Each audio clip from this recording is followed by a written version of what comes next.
In this video, I'll be demonstrating how you can use the iZotope Alloy 2 plugin to have very fine detailed control over de-essing a vocal. Now the whole idea of using a de-esser is that there are certain utterances that occur in almost any vocal performance that can sound harsh. These are utterances like the sound of s or sh, that those utterances are up too loud that they can sound distracting and piercing to a listener. And you don't want that as a mixing engineer. What you want to do is use a processor that's going to turn down those parts of the vocal performance that sound harsh and allow the rest of the performance to pass through unattenuated. The old school way of doing a de-esser goes back to the days of the analog console, where what the mixing engineer would do is use the equalizer setting to intentionally dial in an EQ curve that made the vocals sound extra harsh. And what you would do is sidechain that equalizer into the onboard compressor. Whenever the vocal got too harsh, the compressor would just turn the volume down or the amplitude down during that time period of the signal. Now that we're in the digital era of recording, we've got these great plugins that can accomplish the same exact thing, and in many ways even do it better and improve upon the old school way of doing it. I'm going to be showing you the iZotope Alloy 2 because it's got great controls, and it's actually one of my favorite ways of doing de-essing. So let me bring up the plugin right now and show you how I like to use it.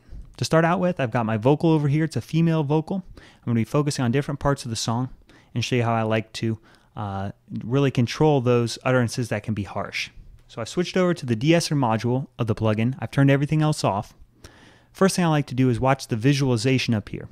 That's one of my favorite parts of the plugin. You can see the specific frequency range during those utterances that can be harsh. What you're focusing on then is the high frequencies up here. So I'll find the part of the song where the singer is making the sound s. Come sound. All right, and you'll see that there's a lot of high frequency content up here around 10K to 12K. So I'll just dial this in. You can even solo it and then solo inside of it and just focus on the area here. Come.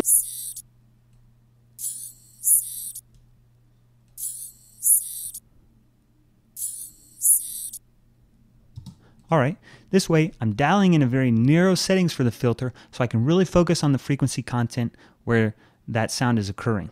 Next, it's just a matter of dialing in the threshold here. Come sound. All right, I switched to broadband mode because I don't just want the compressor to turn down these frequencies. I actually wanted them to turn down all of them. I just wanted to respond to these frequency range. Next, let me play you a different part of the song and show you what it's like for the sh sound. And all the oceans. So what you'll see is the difference between s and sh is that there's actually frequency content at a different location for the sh sound than the s sound. Now the old school way of doing it with a equalizer sidechain to a compressor is that you basically have to cast a wide net and you have to basically capture all frequencies that can sound harsh and feed them into the compressor.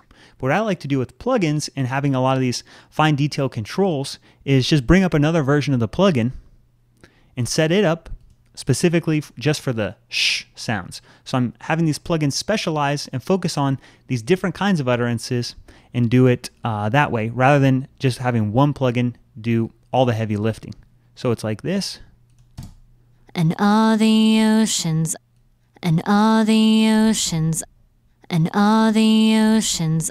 So this is between 6K and 8K. Just a matter of setting the threshold then. And all the oceans. Great. I'm even going to speed up the attack and the release because I don't really like it to take a long time to respond. I'll bring them up side by side and show you what these different utterances, what they look like through the processor. Start out with this. Come sound. Next up, sh. And all the oceans. All right, so that's the way that I like to use these plugins to de-ess a vocal. It gives me a lot of very detailed control over dialing in exactly how much compression and de-essing I want to take for these different utterances. That's really all there is to it. I'll play you back some parts of the song and allow you to hear it out.